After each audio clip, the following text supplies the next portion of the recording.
À présent, la rediffusion de la parole est à vous. Nous sommes bien sûr aujourd'hui, mercredi 29 mars 2023. Le sujet de ce jour, le voici. L'État de Côte d'Ivoire veut rapprocher les formations sanitaires de haut niveau des populations. 10 pôles d'excellence sanitaire verront bientôt le jour dans les principales villes du pays, à l'image des CHR d'Adzopé et d'Aboissou et du CHU de San Pedro. Ces pôles d'excellence seront tous dotés de plusieurs services, à savoir un centre régional de transfusion sanguine, un dépôt de la nouvelle pharmacie de la santé publique, une unité de dialyse et une antenne de l'INFAS et du SAMU. Que pensez-vous de ce projet de pôle sanitaire d'excellence? C'est le sujet. Vos avis et commentaires nous intéressent au 27 20 21 44 48 ou encore le 27 20 24 27 87. On va démarrer tout de suite avec ce commentaire sur la page Facebook de Radio Côte d'Ivoire de cet internaute qui n'est autre que Jean-Romain Kakou qui dit ceci: la santé est la meilleure des choses. Ces 10 pôles d'excellence sanitaire diminueront le taux de mortalité, mais il faudrait que le personnel soit accueillant et que les prestations soient moins coûteux. Merci au gouvernement. Voilà ce que dit notre ami Kakou Jean-Romain. Il nous écrit depuis Abobo Akekwa Djibi au standard. On va parler avec Félix Okoricha. Vous nous appelez de Divo, précisément de Labodougou, c'est cela? Tout à fait. 10 pôles d'excellence. Bien, 10 pôles d'excellence de santé, c'est-à-dire qu'il va y avoir de grands hôpitaux dans 10 villes du pays. Je peux les rappeler, ces villes-là, c'est Abidjan, Yamoussoukro, Bouaké, San Pedro, Daloa, Man, Abangourou, Bondoukou, Korogo et Odiéné, c'est-à-dire qu'ils auront des infrastructures sanitaires de pointe. On n'aura pas besoin forcément d'envoyer le malade à Abidjan puisque la qualité technique dans ces hôpitaux permettra de prendre en charge les malades. Votre avis sur le sujet? Bon, écoutez, mon avis est très positif. C'est dire encore merci au président de la République, son Excellence Alassane Ouattara et tout son gouvernement. Et plus singulièrement aussi au ministère de la Santé, au ministre de la Santé, comme ça se dit. Mais je voudrais dire que je souhaiterais qu'on élargisse j'allais dire les 10 pôles de haute gamme des autres régions. Vous voyez, Divo aussi, on a une grande population et je souhaiterais qu'on amène ça aussi à Divo et aussi dans mon village, Labodougou, qui a un très bon centre rural. Alors avec 45 campements. Vous plaidez pour votre région, mais ce que je peux vous dire, c'est qu'il y a un grand projet de réhabilitation de l'ensemble des hôpitaux. Vous savez, par exemple, qu'aujourd'hui, Meyagui a l'un des hôpitaux de pointe en Côte d'Ivoire, tout comme à Boissou, à Dzopé. Vous voyez que ces villes-là ne sont pas parmi les 10 pôles, mais ont des hôpitaux de pointe avec des matériels de dernière génération. Donc, oui, tout à fait. Si on a fait aussi pour Divo et aussi, plus régulièrement aussi pour Labodougou, pour équiper le centre rural de Labodougou en infrastructure et en médicaments, ce serait mieux parce que nous avons à Labodougou une très grande population de plus de 8000 âmes. On vous a compris. Donc vraiment, la salle pas me déborder tous les vendredis. Le centre rural est tellement rempli. D'accord. Donc je souhaiterais qu'on amène beaucoup de médicaments et des infrastructures au centre rural de Labodougou. On a bien compris que chacun, enfin, vous voulez qu'on pense à vous, mais c'est toute la Côte d'Ivoire qui est forcément impactée. Hein. C'est pas que ces 10 pôles ou ces 10 grandes villes, mais rassurez-vous, Divo aussi compte pour le gouvernement. Merci Félix Okoricha. Là-bas, Labodougou, Grégoire Yaokona nous appelle de la Riviera. C'est ici à Abidjan, à la CIA. Votre avis sur le sujet? Un des auditeurs a dit il faut tout de même que le personnel soit accueillant pour que tout cela fonctionne. Vous pensez la même chose? Oui, effectivement, il faut que le personnel soit accueillant. Et parallèlement à l'accueil des personnels, il faut passer également au coût des prestations. Aujourd'hui, c'est un peu très difficile pour un certain nombre de la population de se rendre à l'hôpital. Parce que, à moins, peut-être pour un petit palu, c'est au moins 10 000 ou même 15 000 qui vont partir. Donc, le personnel doit être accueillant et aussi, il faut que les prestations soient à la portée des populations. Donc, votre souci, c'est le coût des prestations, c'est cela? Oui, aujourd'hui, avec les différentes assurances, alors on va à l'hôpital, mais quand même, le cœur bat. Avec les assurances, on arrive à un tel médicament ne passe pas sur le bon et autres. Donc, il faudrait que tout cela soit réglé. Et la couverture maladie universelle, c'est mieux. En tout cas, elle est la bienvenue, mais au niveau de son application, ça coince. Donc, il faudrait que tout cela soit réglé pour que ces nouvelles infrastructures, qui sont d'abord un projet cher au président de la République, cela fait partie quand même d'un critère pour parler d'un pays émergent. Donc si la Côte d'Ivoire veut atteindre forcément ce cap de pays émergent, il faut déjà y penser aux côtés de la santé. Donc ces centres sont déjà les bienvenus. D'accord. Mais il faudrait que la population qui vit en Côte d'Ivoire puisse vraiment se soigner à moins de coûts. D'accord, on a bien noté votre préoccupation, M. Grégoire Yaokounan, c'est-à-dire que ces pôles de santé, c'est très bon, mais il faut pouvoir jouer aussi sur le coup pour que la population ne sente pas vraiment le poids de ces prestations, mais plutôt puisse tirer profit de ces nouvelles infrastructures. On vous a bien compris, Grégoire Yao. Monsieur Diomandé Mamadou, lui, est en ligne de Sipilou. Votre avis nous intéresse. C'est un ou de soulagement.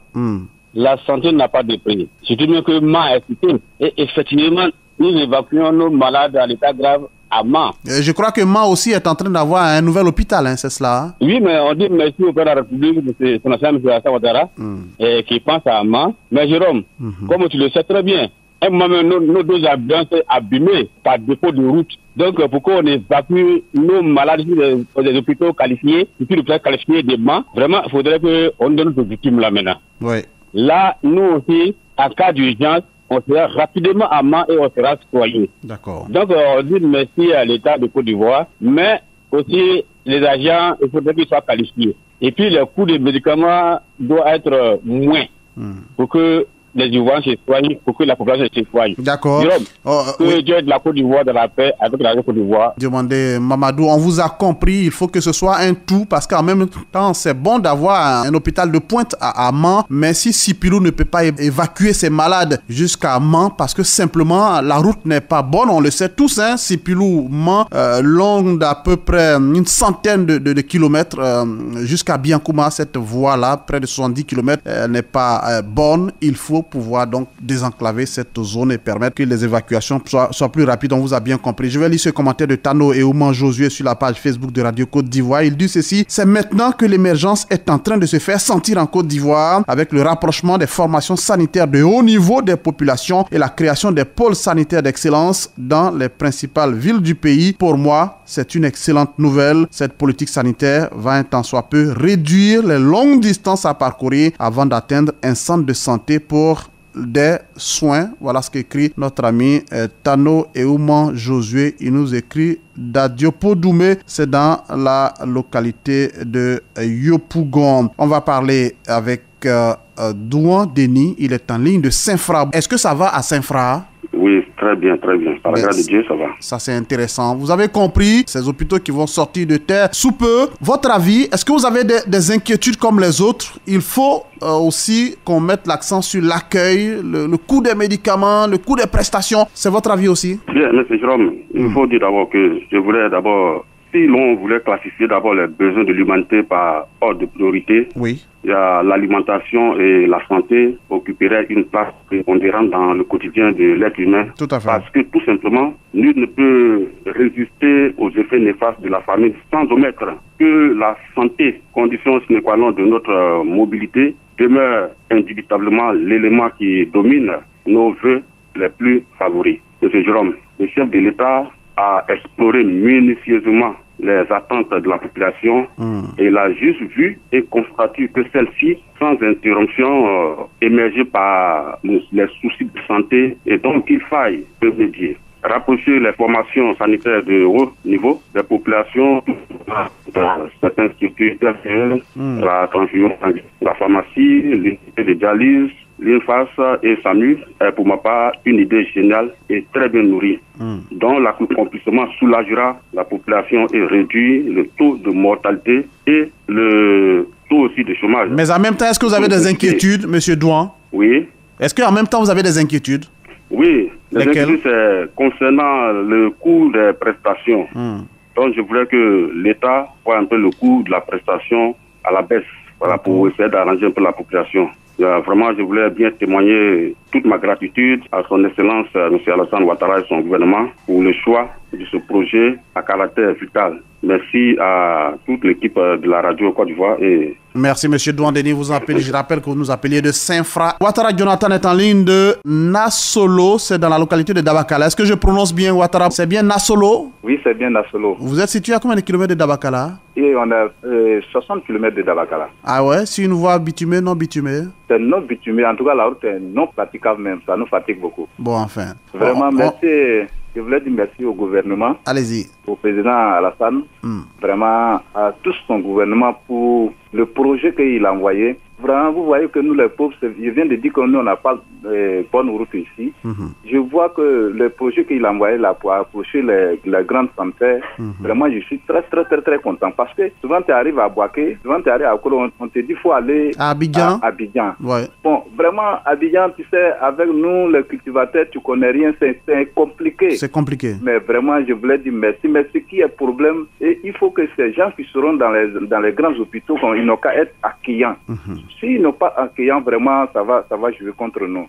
Vraiment, je voulais dire merci au gouvernement. Et que vraiment aussi, tu vois, c'est ce que je viens de dire. Hein. J'ai dit, non, à 60 km de Dabakala. Et que dans notre sous-préfecture, c'est sous-préfecture de Fumbolo, il y a seulement qu'un centre de santé. On a 25 villages. Oui. Un centre de santé. Pour les 25 villages 25 villages, on a un centre de santé à Fumbolo seulement. Oui, c'est pas suffisant. Et depuis 2017, ils ont fait un centre de santé chez nous à Nassolo ici. C'est pas encore ouvert, je vous dis. C'est construit. Donc on a 15 km de Fumbolo. Oui. Tu prends femme ici à Nassolo, tu vas à Fumbolo pour son accouchement. Souvent, elle va accoucher en route. Il faut parcourir 15 km avant d'atteindre le premier hôpital, c'est ça? Je te dis, dans sous-préfecture de Fumbolo, il y a seulement un centre de santé, il y a 25 villages. Oui. Vraiment, je voulais dire merci à Alassane, mais vraiment, il n'a qu'à voir aussi dans les petites localités. Voilà. Donc, vraiment, nous, notre centre de santé, ça est là depuis 2014. Il faut croiser les doigts, ça va venir, parce que quand on construit des grands pôles comme ça, donc on fait en sorte que tout autour, il y a une ceinture des hôpitaux qui soient équipés, des hôpitaux qui soient proches des populations, certainement dans chaque village, de sorte que on puisse prendre les gens en charge dans ce qu'on appelle la pyramide sanitaire, c'est-à-dire un petit hôpital où on prend en charge. Si on n'arrive pas, là, on l'évacue dans le pôle d'excellence. Donc, c'est des choses qui sont en train de venir. Il faut croiser les doigts, monsieur Ouattara. Vraiment, je dis merci. Sinon, quand tu regardes, la peinture est dégradée. Tous les maisons, logements, tous les logements des sages-femmes, logements de l'infirmier, tout ça est là. Ouais. Donc, mais tu regardes, mais tu ne peux pas rentrer dedans. Depuis 2019, c'est ça? Le centre est construit depuis 2019, c'est ce que vous dites? 2017. 2017. Oui. Et c'est pas ouvert encore. C'est pas encore ouvert. Et ça, il s'est pas occupé, ni rien. Et ça, c'est pas normal. Vraiment, ça me fait mal au cœur. Moi, ça me fait mal. Quand je passe, je vais à un malade à Fumbolo. De 15 km, vraiment, tu vois, il y a beaucoup de malades qui vont mourir sur la route. En tout cas, c'est bien noté. C'est le ministère de la Santé qui a en même temps interpellé M.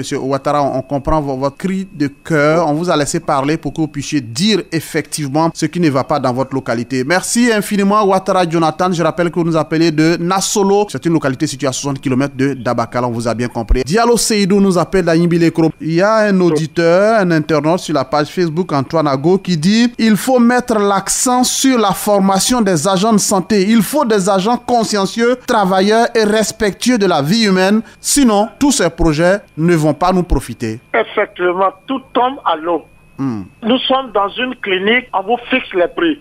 Mais hôpital, ça dit que l'État, quand on arrive là, c'est la facture qui sort. Il y a intervention quelque part, c'est beaucoup d'argent. Alors, ce que le président Ouattara est en train de faire pour son pays, si ça marche dans la paix, les Ivoiriens, pas aujourd'hui, mais l'avenir, les enfants du Raïdjouk, un grand président a fait son boulot en Côte d'Ivoire. Et c'est comme quelqu'un disait, Monsieur Diallo, oui, c'est comme quelqu'un disait, l'émergence est en train de venir maintenant. Effectivement. Regardez, jeune homme Kouakou, Bouna, on prend, c'est-à-dire un malade jusqu'à Abidjan. Oui. Alors, le malade, quand l'ambulance quitte à Bouna, arrivé à Niblekro, le chauffeur lui-même, il fait pitié. Il dit, on a un malade, on nous dit qu'il faut Abidjan. Alors, si désormais on s'arrête à Bondoukou ou à Bengourou, désormais on va à la Zopé, mais de grâce, alors on parle d'assurance maladie universelle. La carte aujourd'hui, là, la procédure n'est pas... Moi, je ne suis pas d'accord. Et je crois que... Sort la carte, tout le monde est fâché.